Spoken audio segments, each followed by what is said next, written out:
Многу се ветува, но бавно се реализираат ветувањата. Со една реченица, ваква е сликата со децении кога станува збор за обнова на инфраструктурата за Пелагонискиот регион.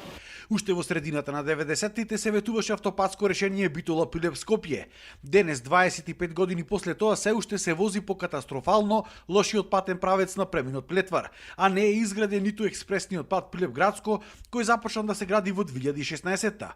Министерот Бочварски иако лани истакна дека овој пат ќе биде готов во 2023-та, денес како да не беше сигурен во ова тврдење. Тоа ќе го утврдат надзорните органи заедно со градежните компании кои што се на терен. Од наша страна притисокот е огромен да се заврши секој еден проект во зададениот рок.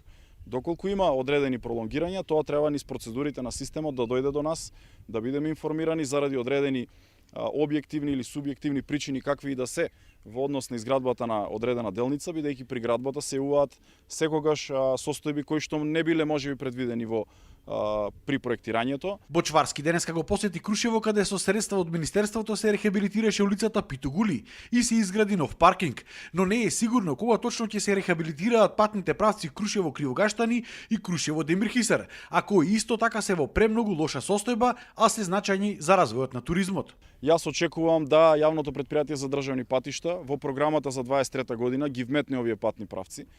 Сакам да истакнам дека имаме потешкоти со порастот на цените кои што се на светските берзи, на асфалтите, на железото, на бетоните, на се она кое што се вградува како градежен материјал, но гледате дека динамиката продолжува секаде.